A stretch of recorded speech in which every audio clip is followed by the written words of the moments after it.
Hi and welcome to this week's Life Lessons teaching. It's great to be back with you all.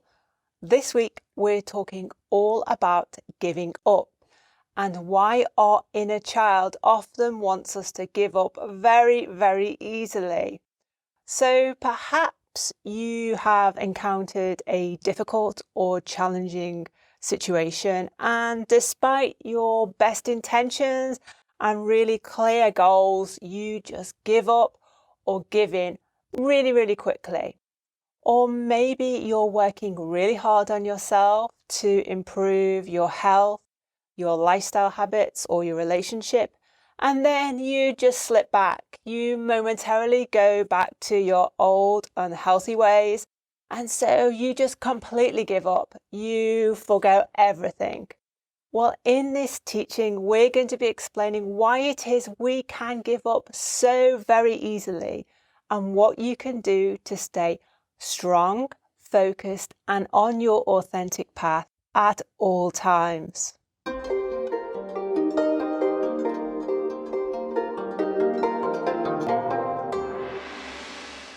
Okay, David, so why is it that we can so often give up on ourselves or our intentions and goals so very easily?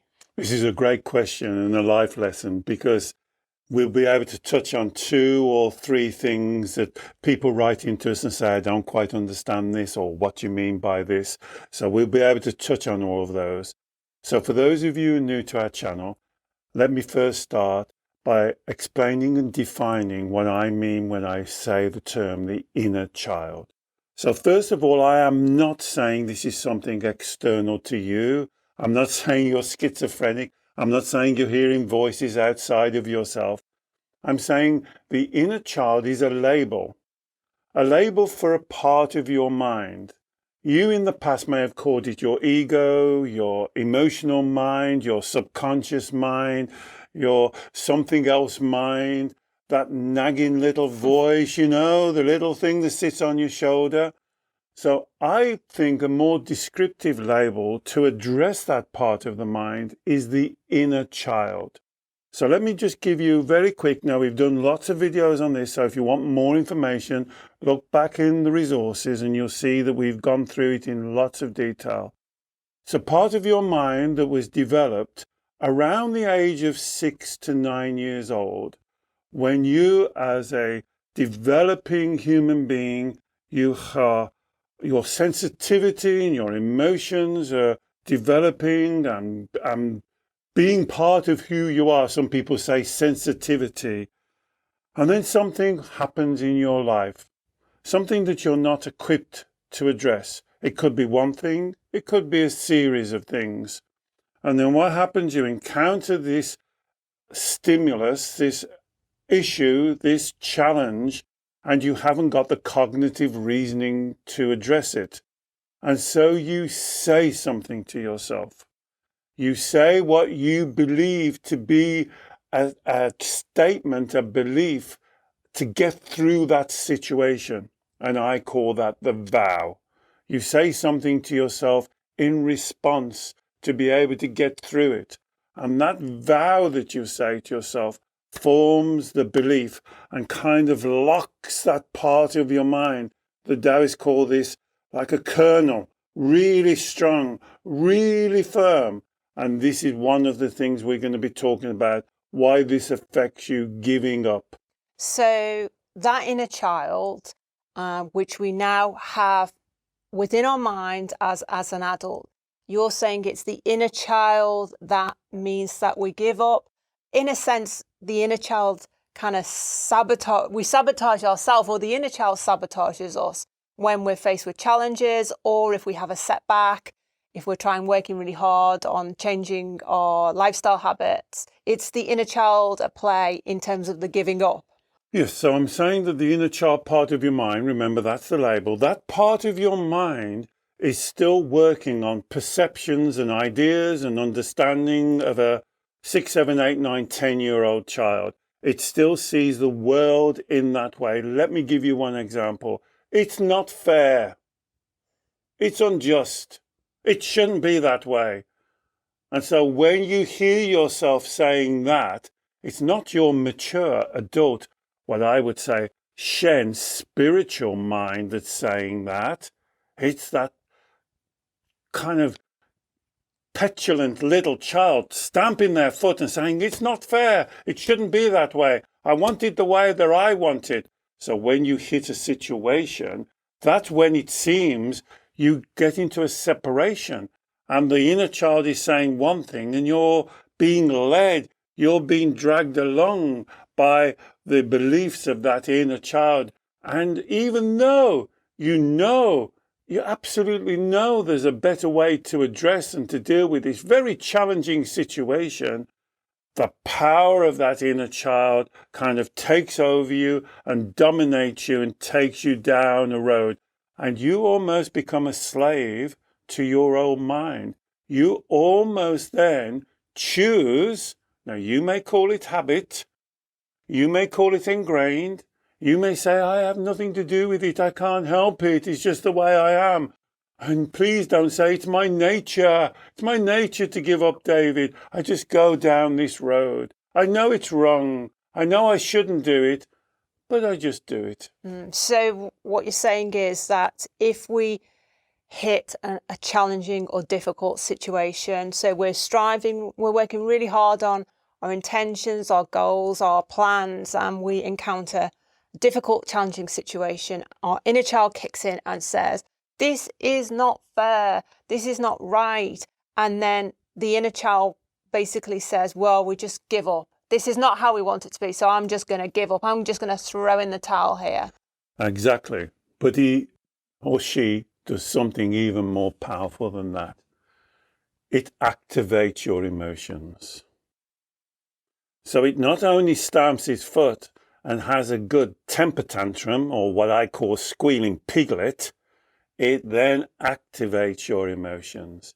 You then experience what you may call anxiety, you may call anger, you may call frustration, you may call it anything. We call it the red light, because all those words add to confusion. So the inner child, in wanting to get its own way, it's wanting things how it wants it, when it wants it, in the way delivered how it wants it. And this is why the label inner child works so well, because that's just like a child. I want it. I want it now. I want it on my terms. Yeah. I want it to come to me in the way that I believe it should come to me. So it, as you say, it's almost like the inner child gives you a double whammy. First of all, it believes the situation is unfair, unjust, it's not right. Then that line of thinking creates within you those red light feelings and emotions. Then we end up getting completely distracted by the red light feelings and emotions. And our main goal then is just to get rid of them. So then we think, well, if I just step away, if I just give up right now, that's going to be the easiest option, the quickest option to get out of this situation. We surrender. Surrender, yeah. We surrender. And so our intellectual mind, our spirituality knows the way we should go, but this part of your mind is like a squealing piglet shouting at you. And when it says it's not fair, just like a child, when your physical child comes up to you and goes, Mummy, Daddy, it's not fair, it's not fair. What they're actually saying is, it's not the way I want it to be. It doesn't suit me. That's what they're saying. And your inner child, that's why I love the analogy, the metaphor of the inner child. Not perfect, of course, but it's much better than the word ego or emotional mind because of the actions that it does. It acts like stamping its foot, throwing itself on the floor, having a squealing piglet. Yeah. Because why does it do this? Because all through your life, you have surrendered. You have given into it. You have, as Alex said, stepped away. You have blamed yourself. You have said one of the 3 lies. Repeat it with me. I'm not good enough. I can't cope. I'm unlovable, unworthy. You have said those lies to yourself to justify your surrender to this part of your mind. And then you're working on its paradigm. You're working to its terms. And then you're going down the plug hole. We call it the carousel of despair. It doesn't work. And then you say, there's proof. There's proof I'm not good enough, David, because it doesn't work. No, no, no. That's just proof that you've given in. That's just proof that you've surrendered. That's just proof that you've sacrificed your highest level of spiritual integrity. At the first sign of any resistance, any difficulty, any situation, anybody who raises their eyebrows at you, you go, well, that's all right then, I'll give in. And that's where you do yourself the greatest injustice. And so really the inner child, you know, the challenge, the difficulty is reality. We're not imagining it, but it's like the inner child times it by 10, times it by 100, kicks up a great fuss. And then what may potentially be worst case scenario, an external conflict type situation or a difficult situation, you'll then create a much bigger internal conflict. So you're kind of fighting on all fronts and totally unproductive. But I think what you said about this idea of the inner child resisting, this idea of the inner child looking for flaws in your performance, this inner child criticizing you, saying, there you go, I thought you'd never be good at this anyway. It's almost like when we set these really good, authentic intentions, goals for ourselves and our lives, whether it's our relationship or our career, and we work really hard at them, that's the authentic, our spiritual, true spiritual, honest nature, setting those goals. Well, I'm just going to stop you because you've got to watch the word goal. Okay. I'm just going to say I would prefer the word intention, and I see a defined difference. You may not, or you may not listening to this, but goal feeds into the child because the goal is like a graft. A measuring stick. Exactly. Yeah. A to B, and I want to get there. This is my goal. This is my goal. And it's got to happen on my terms. And the inner child kind of likes that. Okay. Because as we've said on many videos, again, look at the resources. The inner child likes black, white, yes, no, good, bad. It happens now and it happens in this day. Here's one. I want to lose a stone. The inner child goes, great, I'm too big. Let's lose a stone. And then the first time that something happens, he goes, there you are, look. There you are. It then beats you. It beats you with the stick of the goal. That's what I would prefer the word intention, what I call yi. And we've done a video on this as well. That you're following a path, but you accept that the path is reality. And you can't always go in that straight line. And so that reality is that there will be challenges and difficulties. Unexpected things will happen. Things won't always go the way that you plan for them to go. And that you are not perfect. So that if you're working on changing your lifestyle habits or some health intentions, that you will sometimes slip back. And that is normal. But the inner child will not like that. Yeah, because I'm going to say, you've talked about the inner child self-talk where the inner child is like, this is not fair. This is not how I want it to be. But for a lot of people, their self-talk, the inner child self-talk is like, I knew I wasn't going to be good enough. I knew I wasn't going to be able to cope with this. I knew I'd fail in my intentions for my weight loss, or I knew I would fail in my kind of new business startup intentions, or you know, people are criticizing me about this idea and I knew I wasn't good enough. A lot of it is to do with those three lies. I'm not good enough. I can't cope. I'm unlovable. And so we then just listen without question to that self-talk and we just give up. Yes, because the inner child, once it's got an idea, whatever it is, I want to do well in my career. I want to, whatever it is, it doesn't matter. It sees that as a straight line with no kind of movement that we call wu wei, no flexibility, no flow, nothing. It just sees it. It sets it up. 1, 2, 3. I call it a measuring stick. This is the way it goes. And then when you hit the first obstacle, the first challenge, the first disagreement, the inner child throws up its hands and plays up because what it's doing is what we call CCJ, criticizing, comparing, being judgmental. So the inner child dislikes that intensely. It does not want to be criticized. It does not want to be compared. And above all, it does not want to be judged by other people. Now, here's the paradox.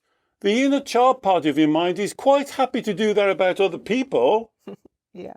It loves it. It'll criticize. It'll, oh, look at them. Oh, I'm much better than them. Because it's seeing it, as I say, in a very childlike, immature way.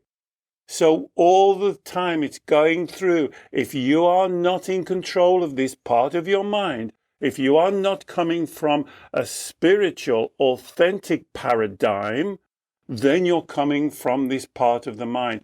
Everything goes through that filter, or what I sometimes call a sausage machine.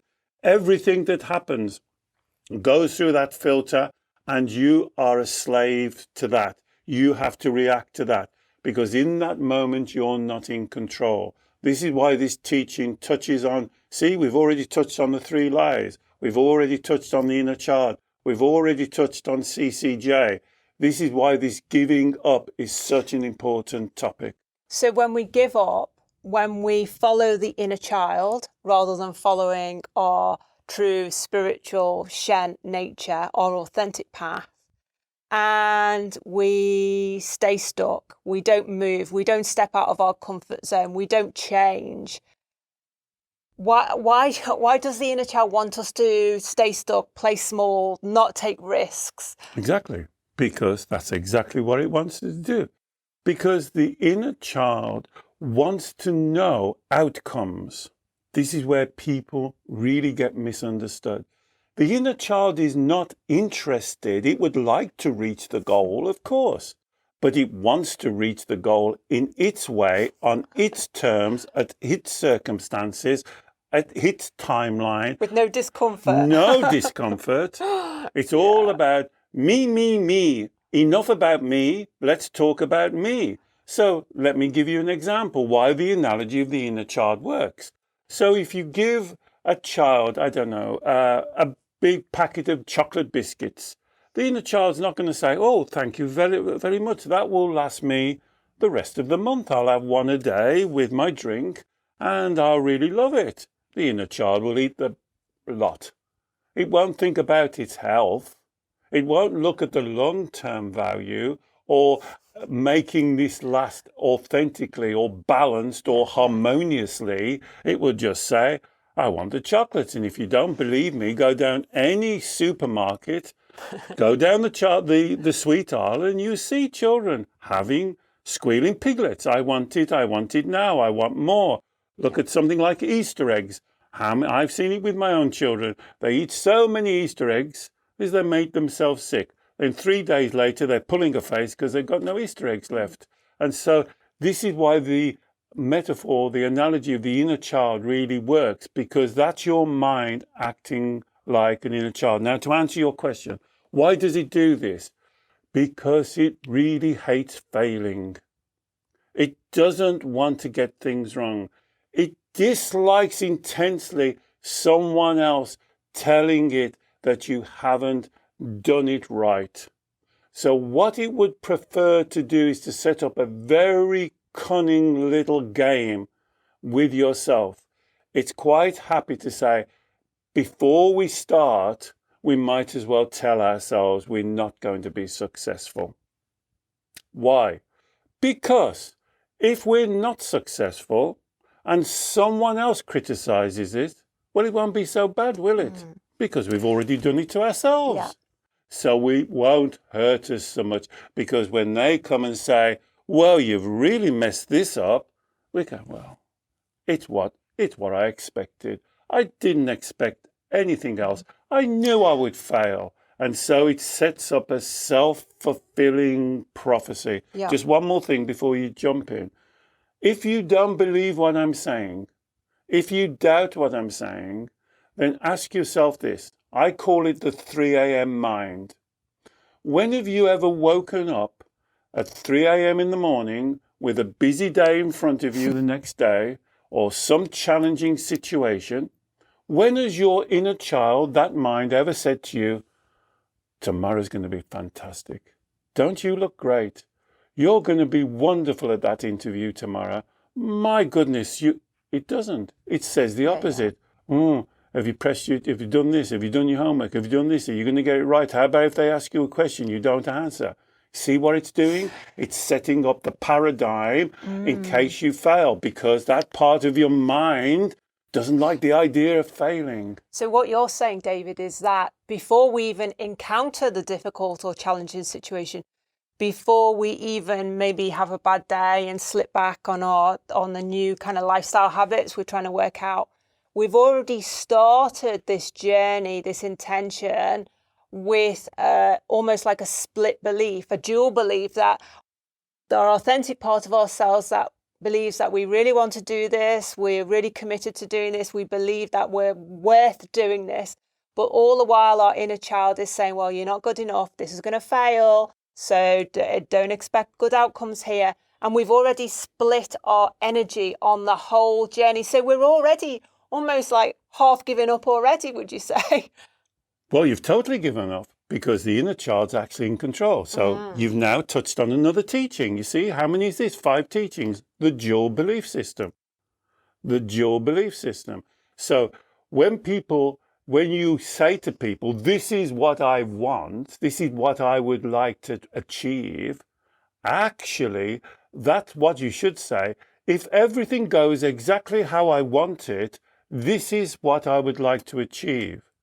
But that's not reality, because when something doesn't go the way you want it, when you start a new job and you really want to impress the boss and you're working as hard as you can and you're really concerned about what he thinks about you, what he's going to say, and let's just say he walks in, I don't think any boss would do this, but let me give you a scenario. He walks in with a report that you've done. He puts the report on your desk and he says, this isn't up to standard. Now, you see what happens in that moment? The inner child steps in and says, there you are, look, I told you you wasn't good enough. I told you this was over your capability. I told you they'd find you out. I told you that you was a fraud. I told you this, I told you that, I told you this. Now the inner child doesn't take your part. Doesn't take your side. Doesn't take your side. It takes... Yeah. Instead of saying, oh, hang on, boss. Yeah. Thank you. Could you please tell me what it is in this report that you don't think that I've done correctly? So it's either I've made a mistake and misunderstood your instructions, or you've made a mistake and misunderstood what I've written. It doesn't take that part. Immediately goes into criticizing, comparing, and being judgmental. Immediately. And that's going on in your head. Sorry to say a lot, but this is so important.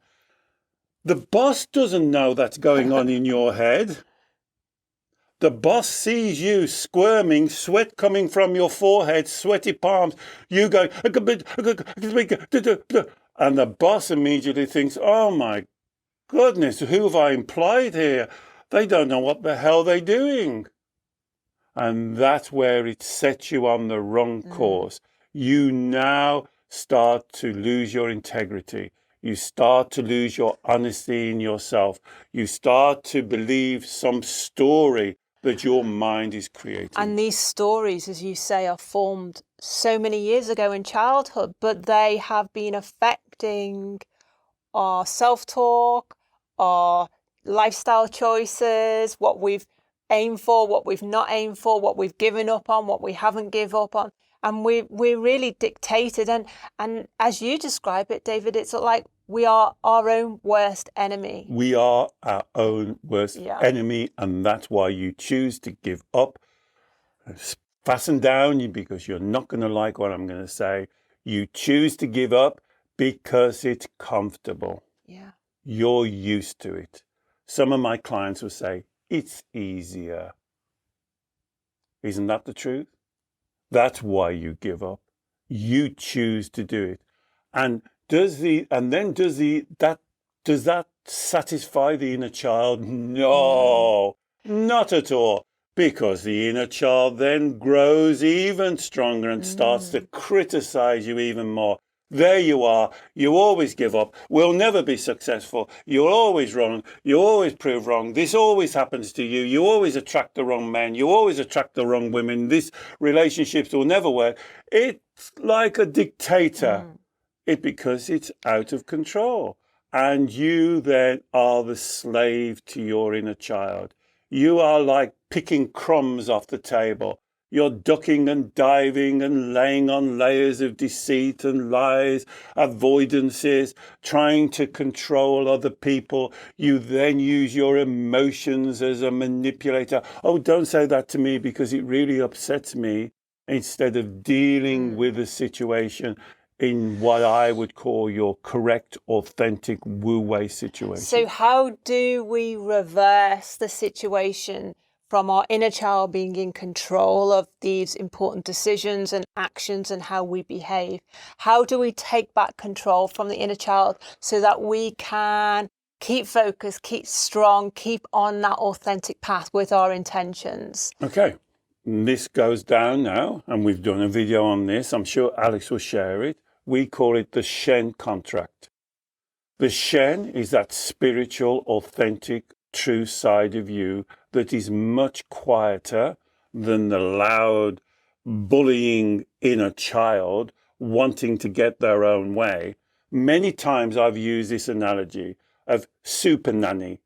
For those of you who have heard this, look for a program title called Super Nanny, where the child is out of control. And then you have to put discipline back into the child. So the way you do that is, first of all, you connect back to your true Shen nature. There's 3 clauses to this journey, to this contract. Number 1, intention.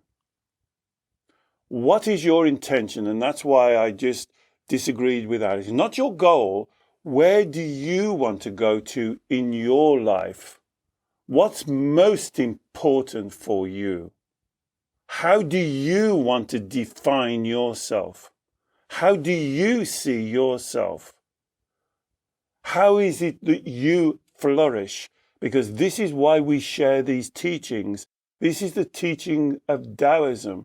For you to flourish, for you to be natural, for you to be in your flow, to follow your path. So get that clear. Number 2, and this is how you nullify your inner child. Truth, honesty, integrity. So when the child says to you words like "you're not good enough," you challenge that. And here comes another technique. Now, we've done about 6. You do the golden thread. Why do you believe I'm not good enough? Where did that come from? I was not born not being good enough. Where did I learn that from? And here's one thing. If you think I'm not good enough, then you or me, you're also not good enough. So you have this conversation with your inner child. So when the inner child gives you the negative self-talk, I can't cope with this, you're not good enough for this, everyone thinks you're rubbish, this is not the way it should be. You're saying that we use the golden thread process to start questioning the inner child statements and digging down to find the original point at which there was that misunderstanding. And this is why the analogy of the inner child is very successful.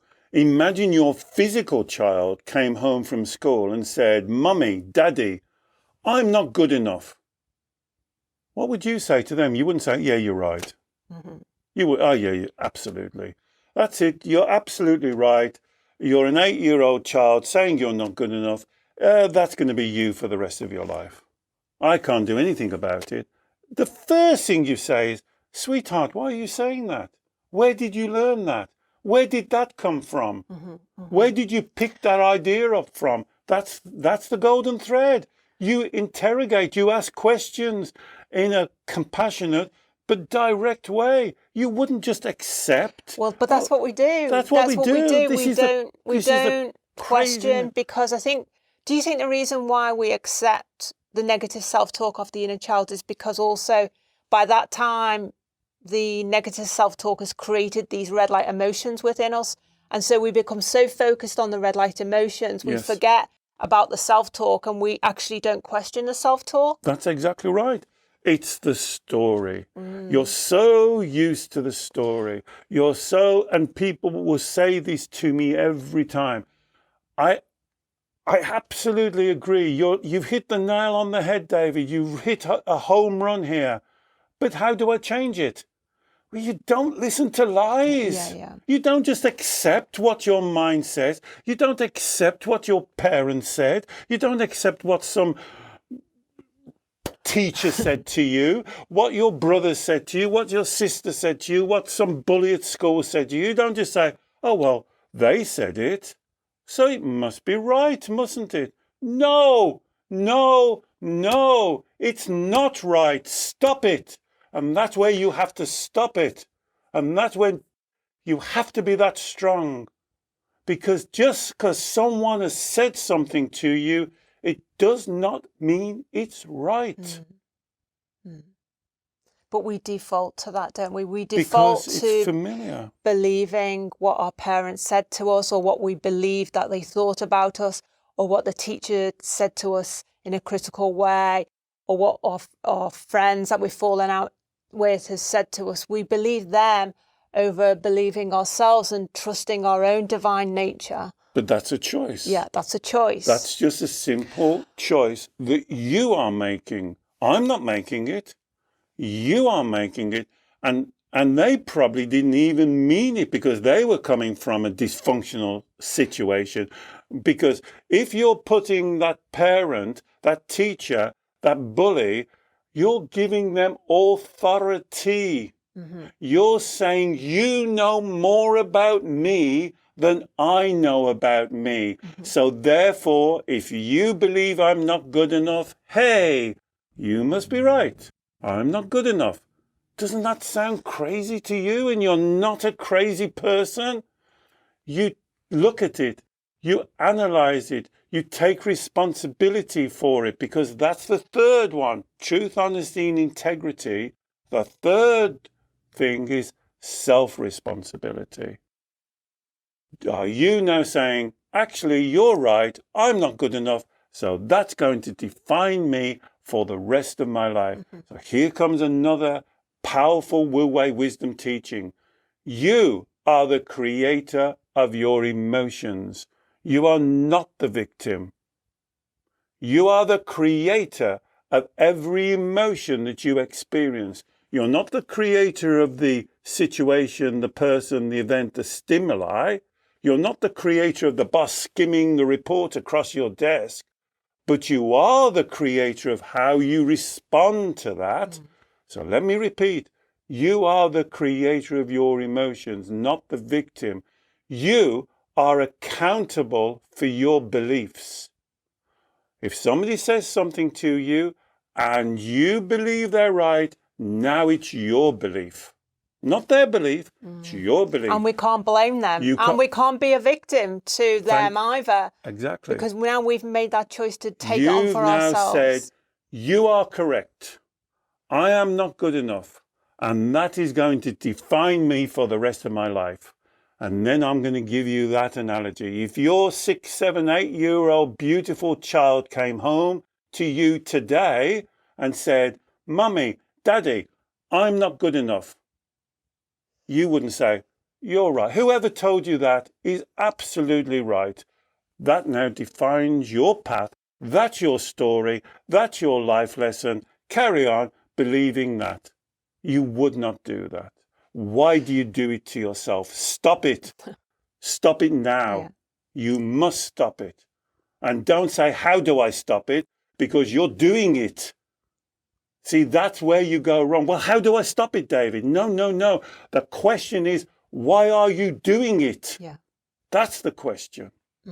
So I can see, David, that just those 3 powerful Shen contract steps that you've outlined. So intention, Intention, truth, honesty, and integrity, which essentially means doing the inner child work, inner child reparenting, which we've done lots of teachings on, and I will put more links to those so you can have an expanded knowledge and examples of how to do that. But doing that inner child work, doing the golden thread process in a conversation with your child, questioning the faulty self-talk, the faulty beliefs, and correcting them so that your self-talk is aligned with the truth that you are good enough, you can cope, you are lovable. And then third one is taking full self-responsibility for doing this work and for your emotions, not blaming other people, not blaming external situations. And that you really need all three, because a lot of us can get into that authentic mode to do the correct intention setting, as we kind of said from the outset. But then if we haven't got truth, honesty, and integrity in terms of our beliefs and our self-talk, that then will undermine even the best and most authentic intentions. And if we are not taking self-responsibility for our daily actions, our daily choices, our self-talk, doing this inner work, then again, the first two steps fall out of line as well. And we've done a video on this. So this is the difference between an affirmation being firm and an aspiration. So let's talk about another one. I'd love to lose weight. I'd love to lose 2 stone. That's just an aspiration, because the inner child is saying something else. The inner child is saying, well, that's okay as long as we lose weight how we want it, when we want it, the time we want it. Nobody disagrees with us. We have no arguments. We have no disagreements. Nothing goes wrong. Everything's right. That's what you should be saying. But of course you wouldn't say that, because that's nonsense. But that's what you believe. There's the dual belief system. So you start your diet. How many of you have done this? You work really hard, week, 2 weeks, 3 weeks, and then something happens. And then you go back to the familiar. And then oh, well, I knew it wouldn't work. Well, if you knew it wouldn't work, why did you make that affirmation? And there's the dual belief system. And also, in terms of this thing about the inner child having unrealistic expectations about ourselves and that things are going to be really easy, we need to do some inner child reparenting there to explain to the inner child that, I mean, children see things, as you say, very simplistically. It's either right or it's wrong. Things are either going to go all the right way and there's going to be no problems, or everything's a disaster. And as part of that reparenting work, we really do need to teach the inner child that, we are not perfect. Sometimes we're going to have a bad day, or things aren't always going to be the way we want it to be, or in the timescales we want it to be. And we've got to teach that in a loving, compassionate, but self-disciplined and firm way to our inner child. Well, that's right, because now we're touching on another of the Wu Wei model, and we've done videos on this, the emotional pendulum. The emotional pendulum, because this is how the inner child sees life. Yes, no, right, wrong, good, bad, the way I want it, or I'll give up. And so you'll see in an absolute identical way, even though the inner child will give up like at a drop of a hat, almost at the same time, it is one of the most stubbornest things. It will dig its heels in at any situation. So it swings from one to another, from one to another. And what we're trying to show you, teach you, guide you, hold your hand, give you the lessons to be in the center of that pendulum. This is Wu Wei. This is, you will hit challenges. People will criticize you. You will not get things right. What defines you is how you deal with that. I believe absolutely that you can cope with every and any situation. Now, let me give you my evidence, because you've already done it. Everything in life you cope with. Now, hear what the inner child is saying. Let me repeat. Everything in life you have coped with. And I will almost guarantee you the inner child little voice is saying, yes, but you could have done it better, you see. You could have coped much easier. Oh, you took a long time. It shouldn't have took that much time. You see, not the inner child now is giving you those seeds of doubt. And those seeds of doubt grow into weeds that clog up your mind. Who's judging you could have done it better? Who's judging you should have known it on first go through? How can the inner child judge you? You see how it creates that confusion. Here comes the other lesson, the maze of confusion. The inner child loves the maze of confusion. Why? Because it knows it gets its own way. Why does a physical child come up to you at the most busiest time when you're cooking, when you're doing something, and go, "Mummy, mummy, mummy, mummy," because it knows, you go, "Oh, go, just go and do it." It gets its own way. And that's why that's why the analogy of the inner child is so powerful, because watch yourself and ask yourself, is this my mature mind doing this, or is this my inner child? Yeah. So to kind of wrap up then, really, the next time you have your intentions set, and obviously we've talked about getting clear and authentic intentions that are connected to your shen, authentic nature and spirituality, but you encounter a difficult or challenging situation, or if it's something you're working on for yourself, you maybe slip back, as we all do. Listen out for that negative self-talk from the inner child. And then rather than giving in and giving up, question it, as David says. Look for the truth. Do the golden thread process. Do that inner child reparenting work that your inner child so desperately needs, and take full self-responsibility for this process. And we can say that if you do this, you will be far more emotionally empowered, far stronger, far more focused, and far more likely to stay on your Wu Wei authentic path. We really hope you've enjoyed this teaching. Please do comment below.